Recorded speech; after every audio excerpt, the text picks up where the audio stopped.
दर्शकों तक बताते चले आपको कि इस बीच जहां पर जनादेश की हम बात कर रहे हैं, एनडीए को फिलहाल यहां पर 292 सीटें मिलती हुई नजर आ रही है। वहीं अगर इंडी गठबंधन की बात कर ले तो 230 सीटें मिलती हुई नजर आ रही है। लेकिन इस बीच कांग्रेस नेता जयराम रमेश ने भी आरोप लगाया है। जयराम रमेश ने आरोप लगाया है कई सीटों पर जबरन जिताने में लगी है बीजेपी। जयराम रमेश ने ये बीजेपी पर आरोप लगाया है। जयराम रमेश ने बीजेपी पर ये बड़ा आरोप लगाया है। यूपी में अफसरों पर डाला जा रहा है दबाव, इस तरह के आरोप जयराम रमेश।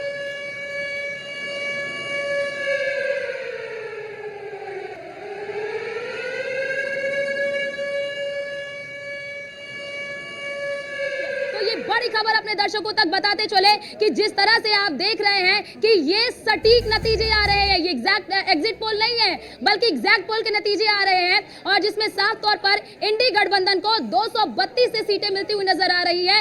वही एनडीए की बात कर ले तो 292 सीटें मिलती हुई नजर आ रही है। यूपी में गठबंधन यहाँ पे अच्छा प्रदर्शन करता हुआ नजर आ रहा है, लेकिन इसके बावजूद भी इस तरह के आरोप जयराम रमेश की ओर से लगाए जा रहे हैं, तो ये अपने आप में कई तरह के सवाल खड़े होते हैं।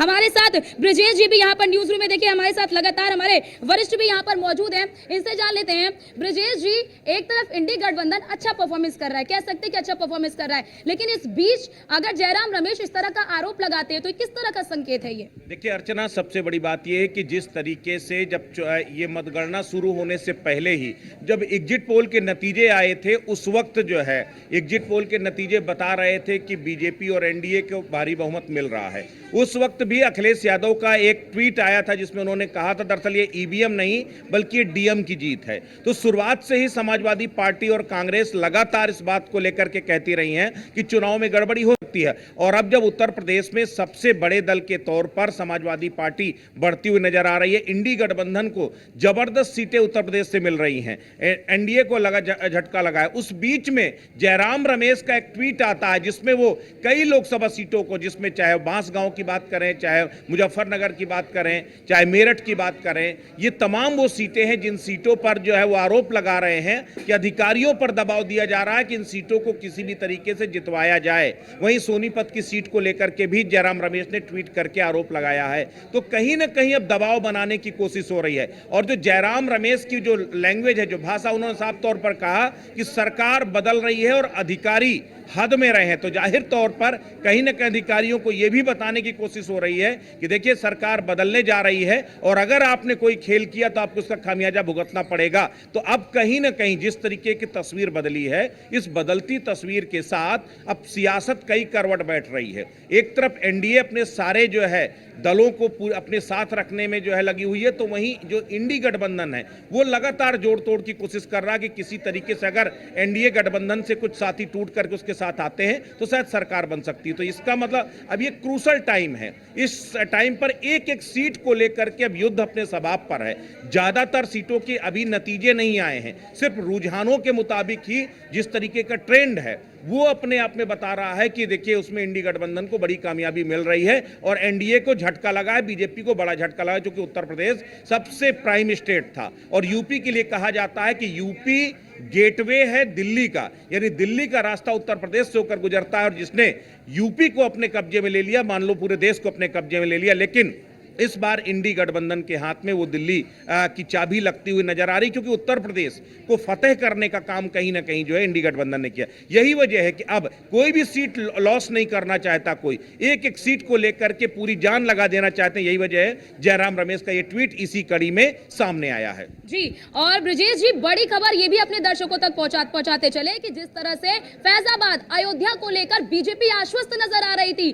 स्टार्टिंग से ही 22 जनवरी का दिन हमने देखा कि किस तरह से भव्य आयोजन किया गया, और भव्य आयोजन के बाद बीजेपी लगातार आश्वस्त नजर आ रही थी कि फैजाबाद की सीट तो वो जीतेंगे ही। और हमने देखा कि प्रधानमंत्री नरेंद्र मोदी ने भी एक भव्य रोड शो किया था, लेकिन इसके बावजूद भी फैजाबाद की सीट यानी कि अयोध्या की सीट बीजेपी के लिए हारना अपने आप में एक बड़ा सवाल खड़ा करता है। बड़ा सवाल इसलिए भी कि आपको बताते चले कि जिस तरह से बीजेपी ये सीट लॉस कर रही है, अपने आप में कई तरह के सवाल खड़े होते हैं कि क्या राम के भरोसे बीजेपी के ये प्रत्याशी बैठ गए थे, और जनता अगर हरा रही है, जनता ने जनादेश नहीं दिया है, तो ये अपने आप में कई तरह के सवाल खड़े होते हैं। ब्रजेश जी से जानते हैं कि इसके क्या मायने। ब्रजेश जी, अयोध्या सबसे केंद्र बिंदु, और 22 जनवरी का दिन हमने देखा इतना भव्य आयोजन किया गया, लेकिन वहां की सीट लॉस करना कितनी बड़ी चुनौती बीजेपी के सामने? देखिए, सबसे बड़ी बात यह है कि 90 के दशक से जब से बीजेपी ने अपनी सत्ता का आगाज किया है, वो सत्ता कहीं ना कहीं अयोध्या के इर्द गिर्द घूमी है।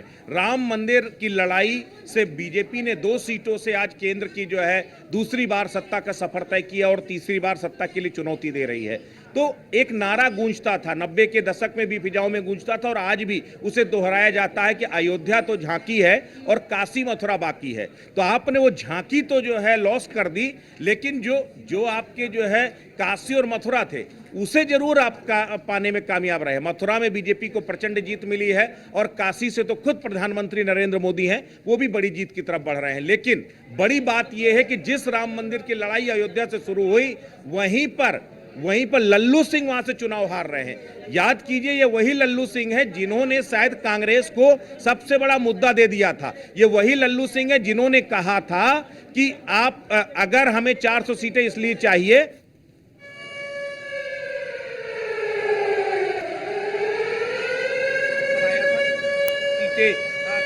बीजेपी तो संविधान बदल देगी और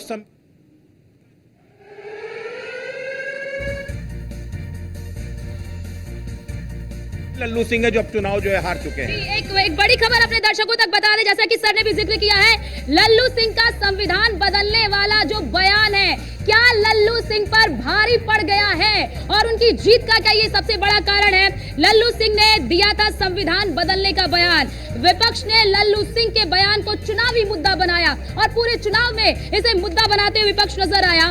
विपक्ष की घेराबंदी में फंसे लल्लू सिंह और हार गए। अयोध्या में बीजेपी की हार के कई तरह के सवाल उठ रहे हैं कि आखिरकार अयोध्या को लेकर, जिस अयोध्या को लेकर बीजेपी आश्वस्त नजर आ रही थी, लगातार अयोध्या से ही माहौल बनाया जा रहा था। अयोध्या में भव्य रोड शो प्रधानमंत्री नरेंद्र मोदी की ओर से किया गया था, तो यहाँ पर क्या कमी रह गई? ऐसे में कई तरह के सवाल भी खड़े होते हैं कि क्या लल्लू सिंह का संविधान बदलने वाला बयान यहाँ पर भारी पड़ा है? और एक कहते हैं, हम लगातार इस पूरे चुनाव के दौरान भी जब हम चुनाव कवर कर रहे थे, न्यूज़ 1 इंडिया की टीम ग्राउंड जीरो पर भी जा रही थी, तो लगातार एक एंटी इनकम्बेंसी भी देखी जा रही थी और हम इस एंटी इनकम्बेंसी को लेकर भी लगातार बातचीत कर रहे थे कि एंटी इनकम्बेंसी कहीं ना कहीं भारी पड़ सकती है। सांसदों को भी अपना ब्यौरा देना होगा। चलिए एक बार फिर से ब्रिजेश जी का रुख कर लेते हैं। ब्रिजेश जी, क्या ये एंटी इनकम्बेंसी का ही परिणाम है? देखिए, एंटी इनकम्बेंसी 2 तरह की होती है। एक एंटी इनकम्बेंसी सरकार के खिलाफ होती है और एक anti incumbency person to person depend करती है। यानी और बीजेपी में उत्तर प्रदेश में जो समीकरण बदले हैं वो कहीं ना कहीं बीजेपी को उस स्ट्रेटजी की खामियाजा भुगतना पड़ा जिसमें बीजेपी ने अपने पुराने प्रत्याशियों को न बदलने का फैसला लिया था।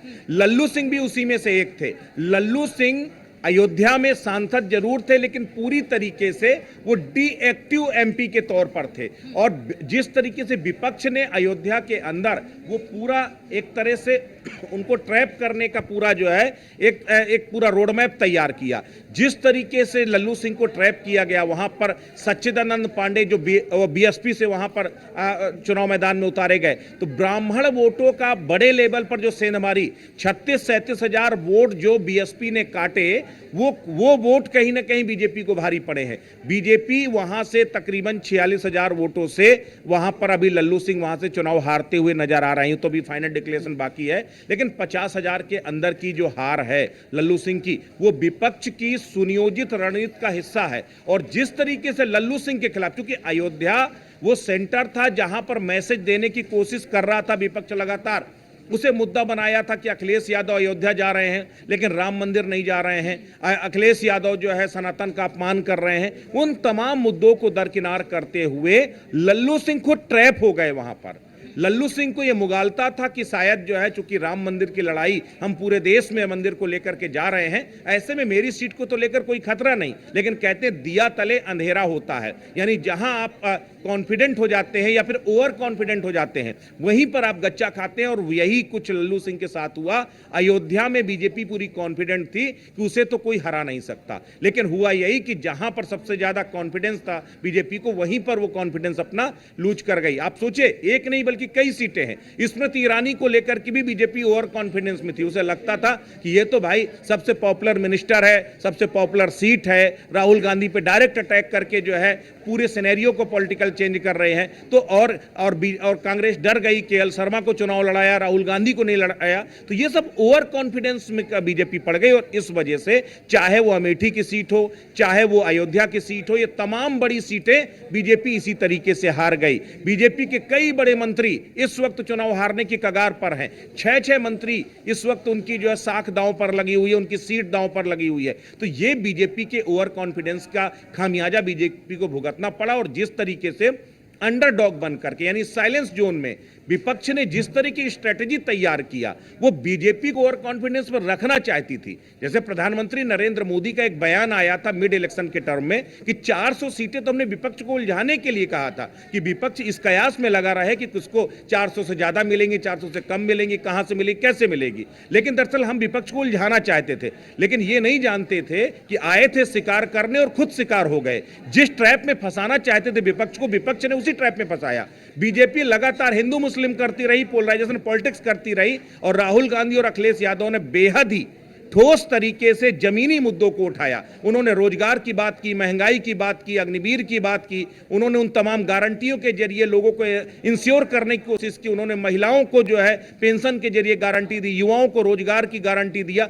तमाम गारंटियों के जरिए किसानों से लेकर के युवाओं तक, महिलाओं से लेकर के जवानों तक सबको गारंटी दिया, और लोग उस गारंटी पे यकीन कर गए और पूरा पॉलिटिकल सिनेरियो बदल गया। तो यही कारण था अयोध्या, और चाहे आपकी अमेठी हो, चाहे आपका लखीमपुर खीरी हो, ये जितनी भी बड़ी सीटें हैं उसमें हारने के पीछे की वजह यही थी कि बीजेपी ओवर कॉन्फिडेंस में थी। उसको लगता था कि जितने भी प्रत्याशियों को हम लड़ाएंगे, सिर्फ चेहरा नरेंद्र मोदी है और उनके चेहरे पर जो है चुनाव जीत जाएंगे। लेकिन दरअसल यहां सरकार से ज्यादा प्रधानमंत्री के चेहरे से ज्यादा एंटी इनकम्बेंसी लोकल प्रत्याशियों की थी, और वो बीजेपी को भारी पड़ गई। जी, तो जैसा कि ब्रजेश जी ने एक एक बारीकी से तथ्य बताया कि आखिरकार अयोध्या हारने का क्या मतलब है और इसके पीछे क्या कारण रहे। अति आत्मविश्वास बीजेपी को कहीं ना कहीं डुबोता हुआ साफ तौर पर नजर आ रहा है, और इसके पीछे कई कारण है कि अब सांसदों की भी जवाबदेही तय हो। प्रधानमंत्री नरेंद्र मोदी और सीएम योगी आदित्यनाथ के नाम पर लगातार वोट मांगते हुए नजर आए, लेकिन जनता ने ये कहा है, जनता की ओर से एक तरह से संदेश